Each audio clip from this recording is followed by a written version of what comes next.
This is Where We Live from Connecticut Public Radio. I'm Catherine Shen. 41 states and D.C. are currently suing Meta, including Connecticut. They allege the company knowingly built addictive features into Instagram and Facebook. But the conversation about what should be done to regulate and reform social media started long before this lawsuit. Today, we give an update on social media policy, and later, we hear from an activist and researchers working to make these spaces safer. But up first, and joining us now, is Connecticut Attorney General William Tong. Thank you so much, General, for joining us today. Good morning, Catherine. And for our listeners, let us know if you have any questions, and you can join the conversation, 888-720-9677. That's 888-720-WNPR, or find us on Facebook and Twitter at Where We Live. So Attorney General Tong, would love for you to sort of help us understand what's going on here, especially for our listeners who are not familiar with the lawsuit. Can you tell us the start of that and why 41 states, including Connecticut, are suing Meta? Yeah, I just got back, got in late this morning from a meeting with my fellow attorneys general. We meet a lot, and more than a couple of years ago, we got together in a conference room for a number of days because we all know there's a youth mental health crisis across this country and across our states. And I have three kids, 17, 15, and 12. And anybody that lives in that space with teenagers knows that keeping your kids off devices and keeping them safe is really hard. But we also know that it's much worse than that, and that kids are addicted to devices. And what we know is that Meta, through its products, Instagram, Facebook, targets young people, gets them addicted to their platforms and monetizes that addiction. And that's why the vast majority of states have come together and we sued Meta. We're part of a 34-state coalition in one lawsuit in federal court. And then there are a number of state lawsuits taking on Meta individually.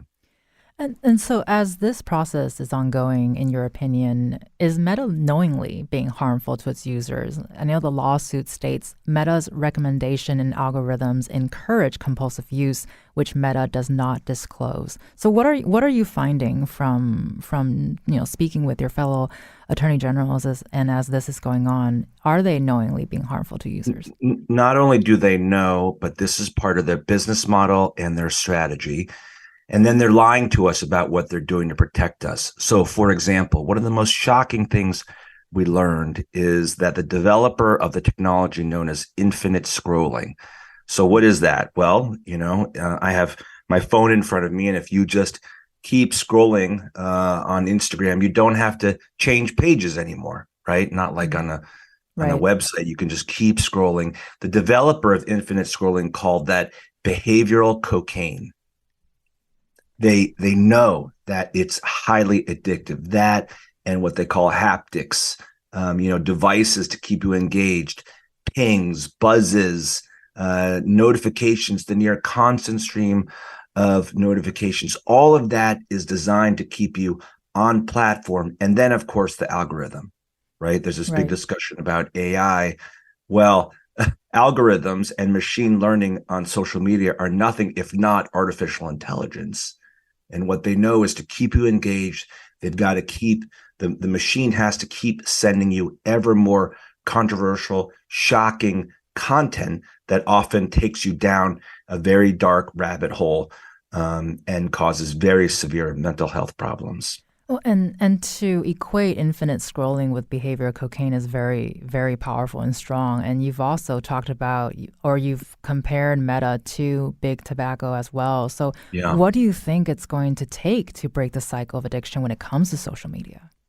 We need parents to step up. We need our public and private institutions, universities, schools to step up, communities. But we need Congress, and frankly, because Congress has been slow to react, because there's this barrier to liability for tech companies and social media companies known as Section 230, we're left with the states. And like with big tobacco, the states have to act because we're tired of waiting for Congress. And so former Attorney General Blumenthal, now our senior United States Senator, he would tell you that more than 20 years ago, big tobacco did the same thing. They targeted young people, my generation of young people, and tried to addict a generation of young people to smoking and nicotine, and they were largely successful. And there was state attorneys general who stepped in and sued them, and since then we've cut smoking in half. And we see the same thing going on with Juul and vape. We see the same thing in the opioid and addiction crisis. And now we're going after the social media companies, not just Meta, Instagram, Facebook, by the way, but we're investigating TikTok and Snapchat and YouTube also have a lot to answer for.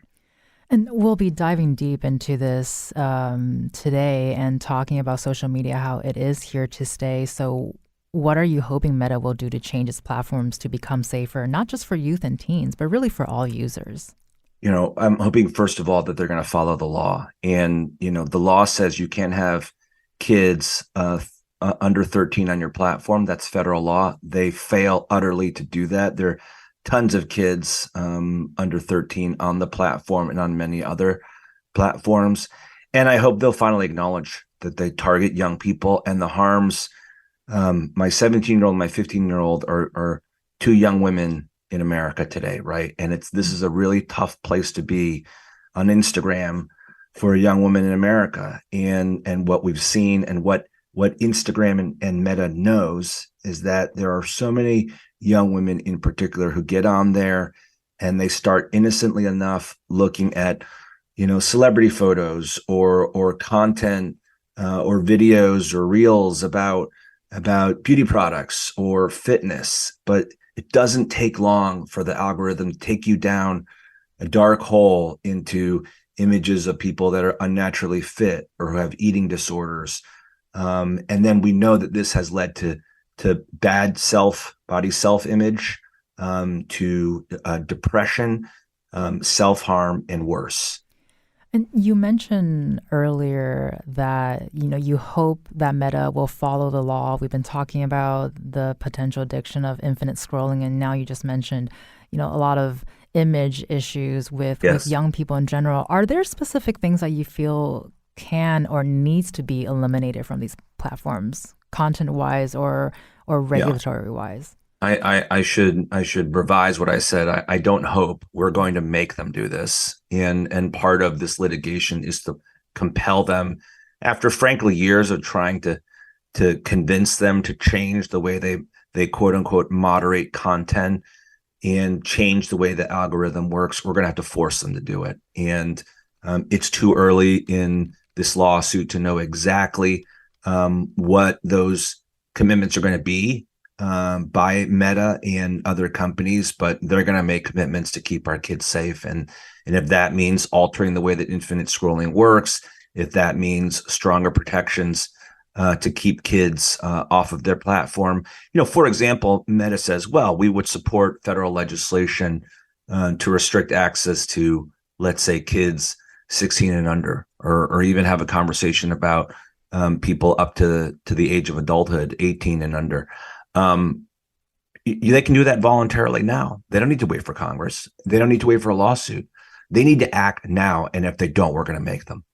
And do you have any recommendations on what parents can do to promote healthy social media use? We're talking about using the platforms, and there's a lot of, negative usage from it, but it can also be a positive thing. So what can parents do to promote the healthy social media use? And do you have any guidance for those who are struggling with it?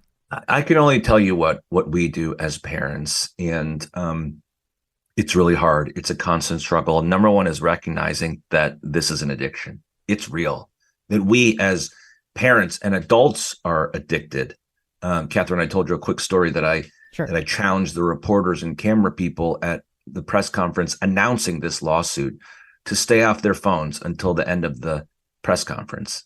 And everybody smiled at me, but I think many people, we all had trouble keeping our hands out of our pockets and not looking at our phones. And so if it's hard for adults, know that it's hard for your kids. Know that they're on, even if they're 13 and under. Know that they spend so much time on the platform, and no, not all of the content is appropriate for kids. one of the claims, and they have not been sued, to be clear, but one of the claims that TikTok makes, which I challenge, is that TikTok is the safest place on the internet for kids. And we know there's a lot of content out there on TikTok that's not safe for kids and young people. So know that there's an addiction. The addiction is real. The content can be really bad, and then make your choices. And I think for us, for me and Liz, it's not giving our kids a phone until they got to high school, when we felt like they needed to stay in touch. And nowadays school demands a level of connectivity that we didn't have to have when we were kids.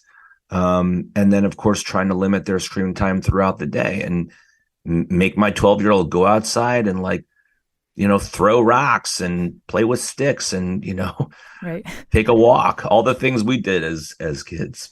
Right. And a final question for you here, General, before we go on break is, you just came back from meetings with your fellow attorney generals about this. Do you have any next steps that we can look forward to or follow up with? Yeah, there's a lot going on with the lawsuit with Meta. There are active discussions in our investigation of TikTok, and we're focused on the whole industry. So it's not just Meta, to be fair. TikTok, Snapchat, YouTube, the whole ecosystem needs to be held accountable, and we're focused. We have dedicated staff in the office, and this is where all of our energies are focused right now. Thank you so much for that. And, go outside and throw some rocks, but make sure Right. you don't break anything when you do that.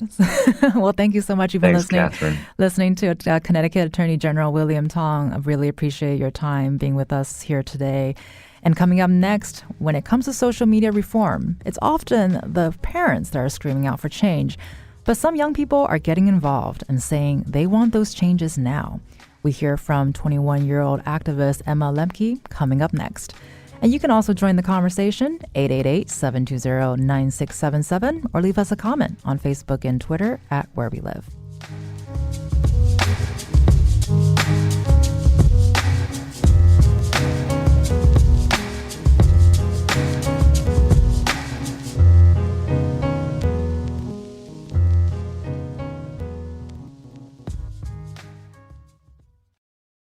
This is Where We Live from Connecticut Public Radio. I'm Catherine Shen.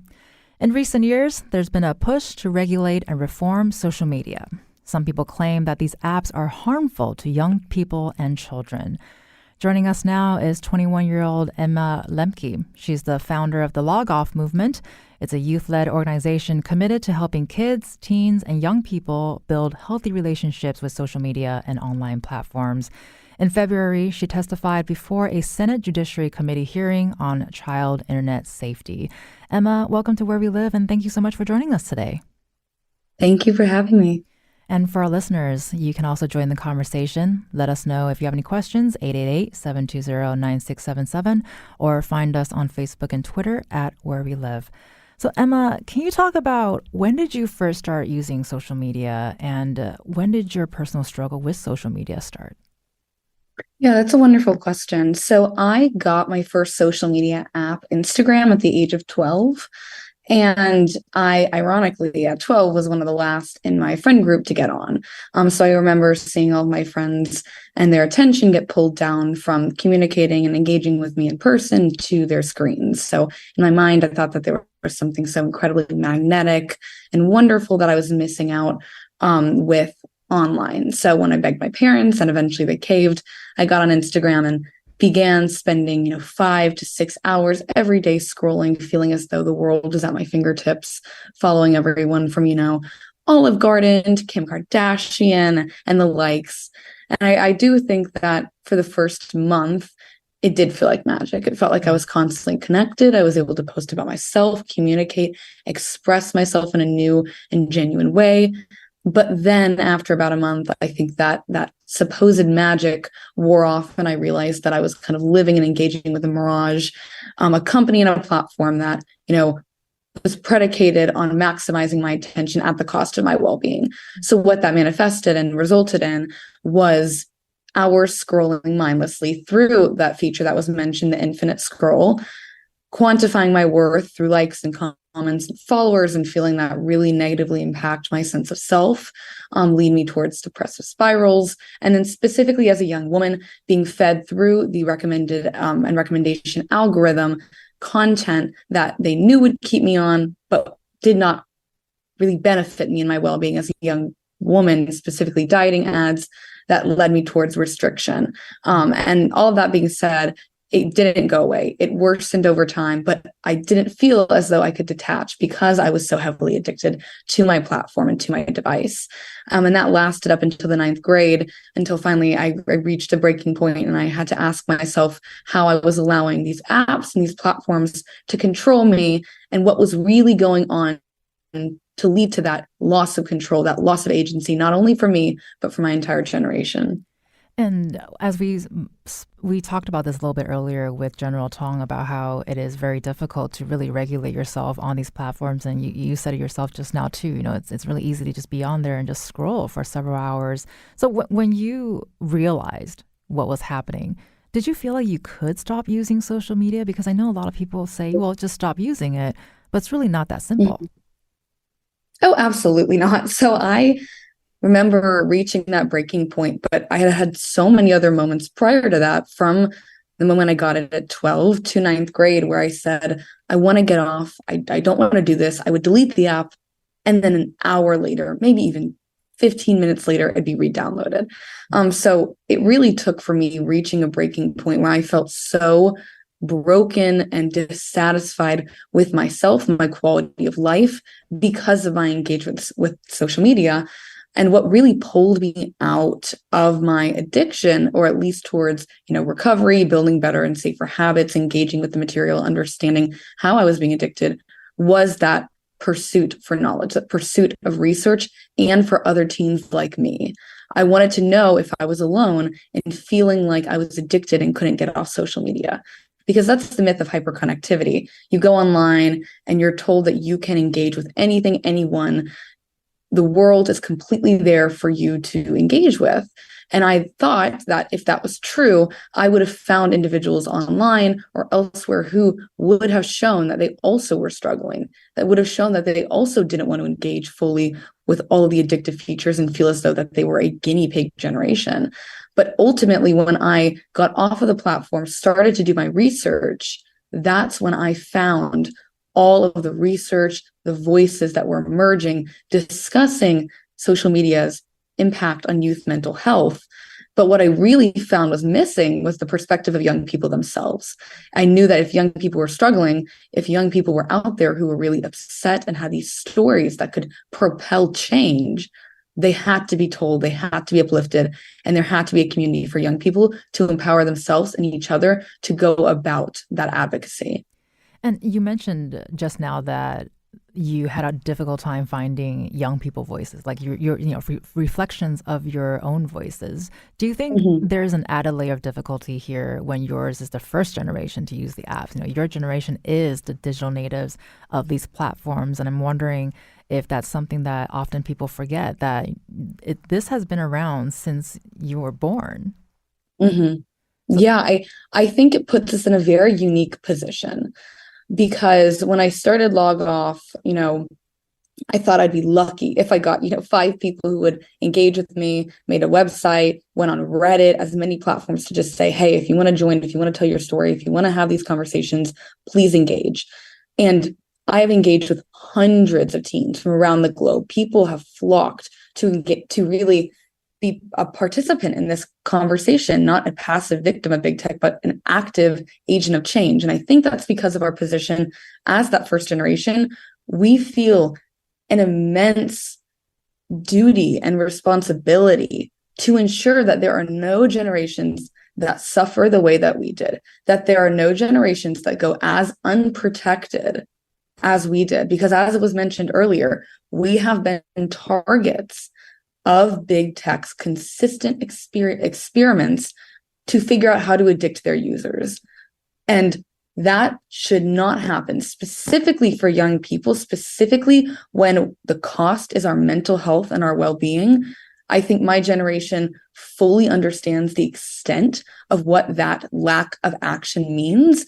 Therefore, a lot of us want to tell our stories. We want to engage, and we really want to, see the status quo shift because we felt it, we've experienced it, and we will not allow others to do the same. And as you've discovered more like-minded voices and as you continue with this advocacy, what does your relationship with social media look like today? Has it changed drastically? Is it changing slowly? What is that like for you right now? Oh, it has definitely changed dramatically. And I think it's partially because of a lot of the research of individuals that you'll hear from today, and also, researchers and computer scientists out there who've wanted to help.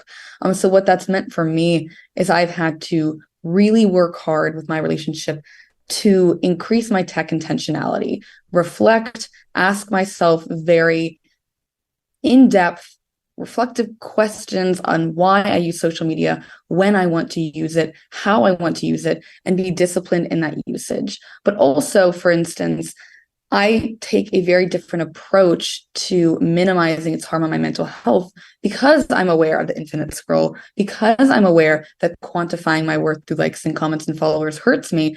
I now put into place kind of systems and processes that add levels of friction between me and those addictive technologies. So I have apps like the Stanford Habit Lab that buffer my screen before I try to go on Twitter. It is horrendous. I don't go on after that.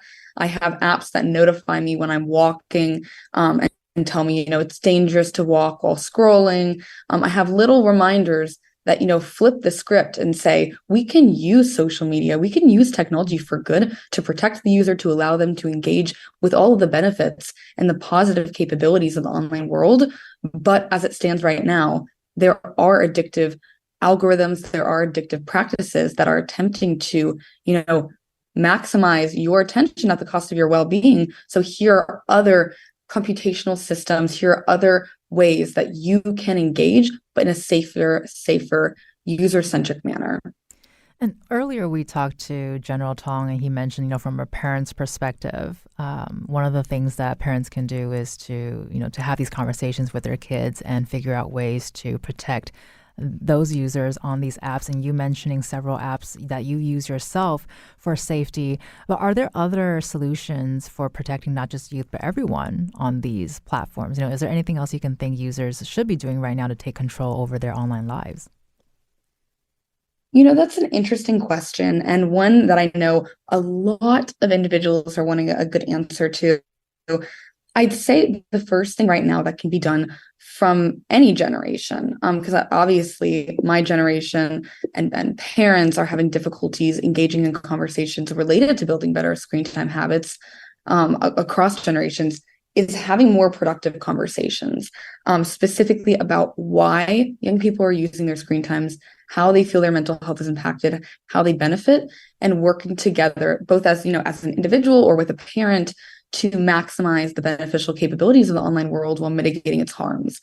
And what that really means is listening with care and, responding with love. Care meaning curiosity, an open mind, respect, empathy, responding with love, lots of questions, optimism, validation, engagement. I think it's really important to positively frame these conversations around communally growing with social media in a way that, ensures our humanity rather than detracting from what makes us humans, connecting, exploring the world.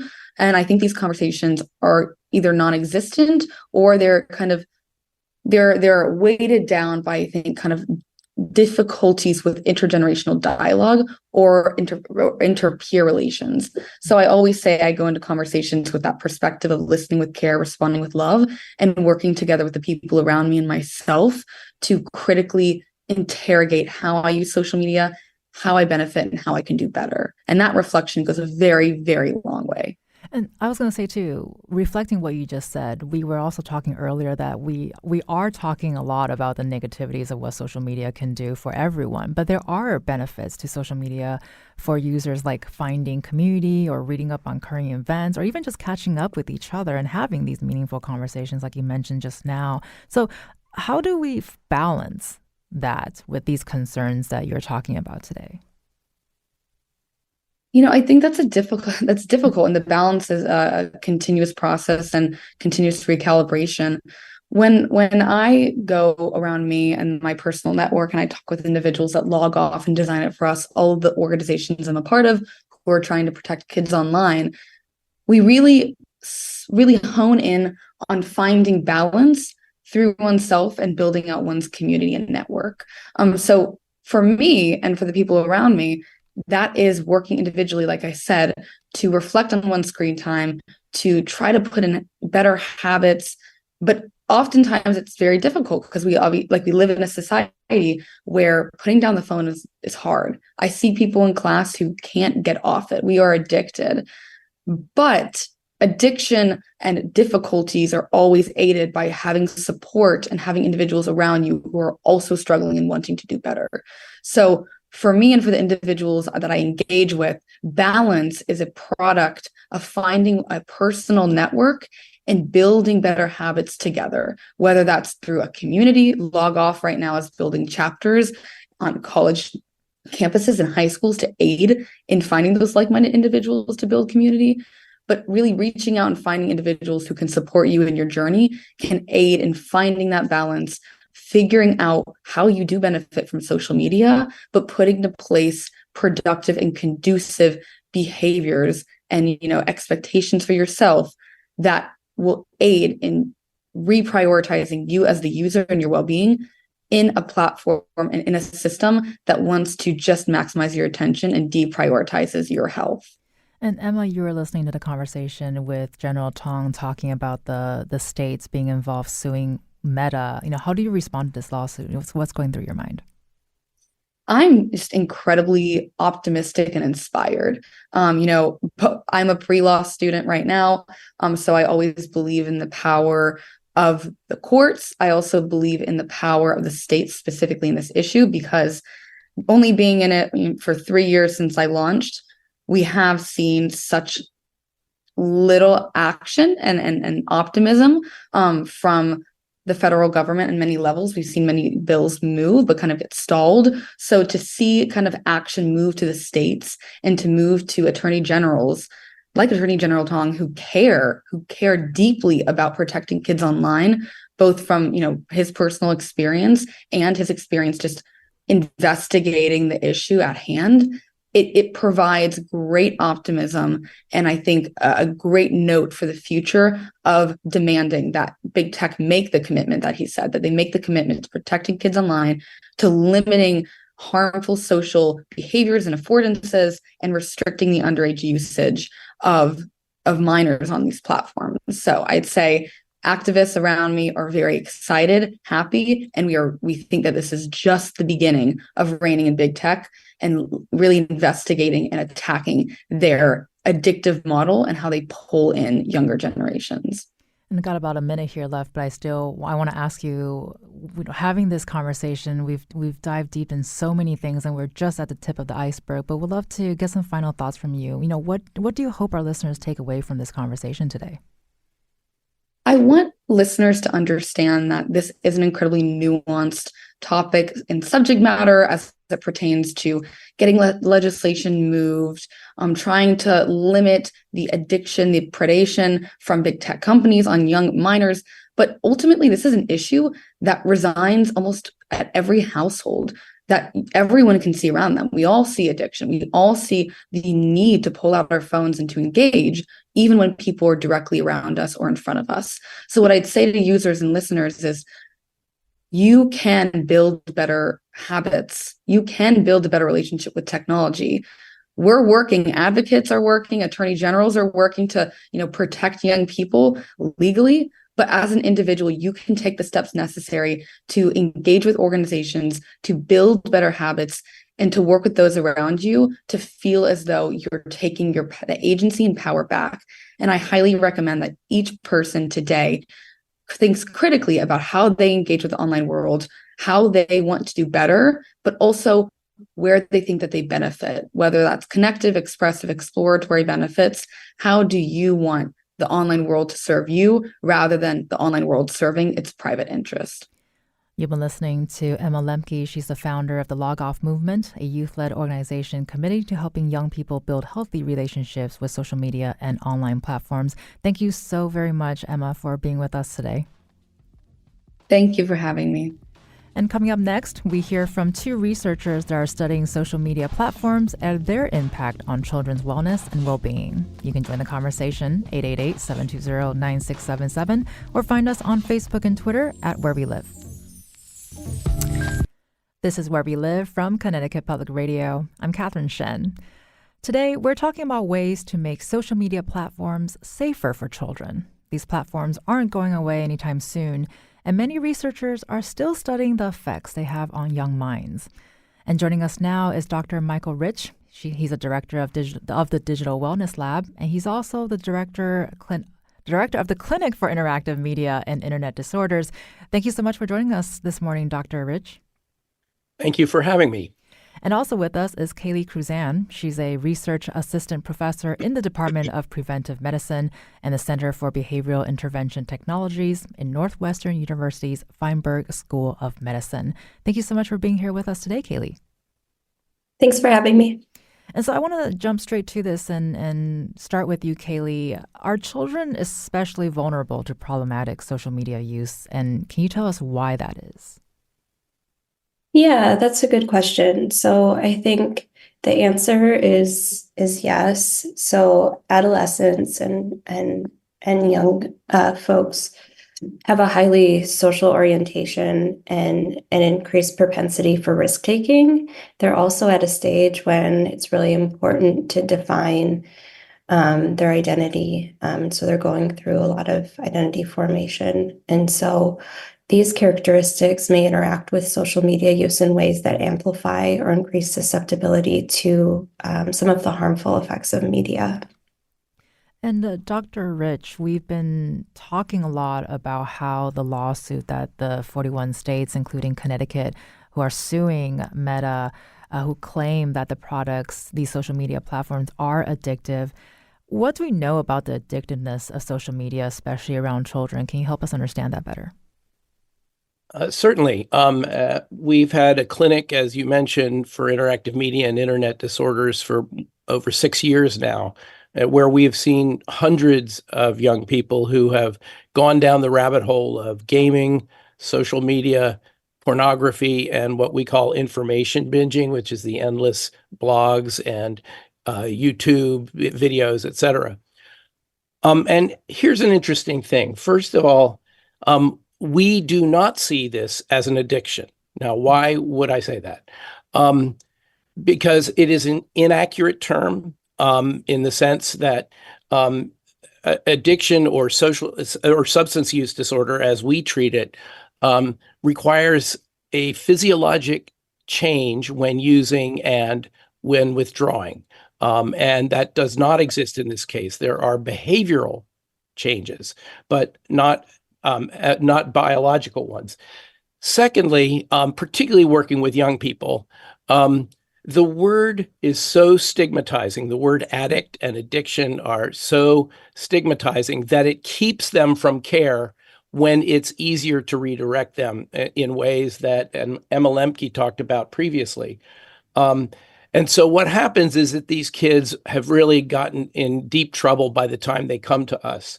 And I think if we think about addiction as use of a pleasurable substance that's unnecessary for life and approach it in that way, and our goal in that case is to abstain from it, abstinence. In the 21st century, they cannot abstain from interactive media. They need it for education. They need it for work. They need it for social life and entertainment. And so we see this as much more akin to a binge eating disorder, which is driven by underlying psychological issues and is actually a coping strategy. Of the hundreds of kids we've seen at SimAid, there has not been one that did not have an underlying attention deficit hyperactivity disorder, anxiety disorder of one kind or another, depression, et cetera. And so when we identify that underlying problem and treat it, the behavioral modification gets a lot better. And ultimately, the word addiction and addict allows the sufferer to blame the substance and deny their own responsibility. And ultimately, it's their behavior that they have control of that is making the difference here. And so for that reason, we push back against the term addiction because I think it's counterproductive to actually helping both individuals and society.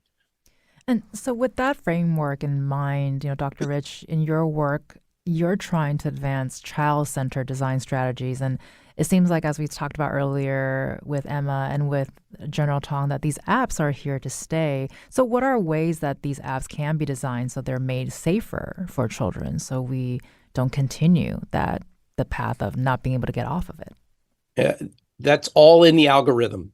And I think that while it is a good thing that the attorneys general are calling attention to this, I'm not sure that fighting the industry, which has a lot of money and will put a lot of money behind fighting back, is the best solution. I think we are often seeking a binary solution to a complex and nuanced question.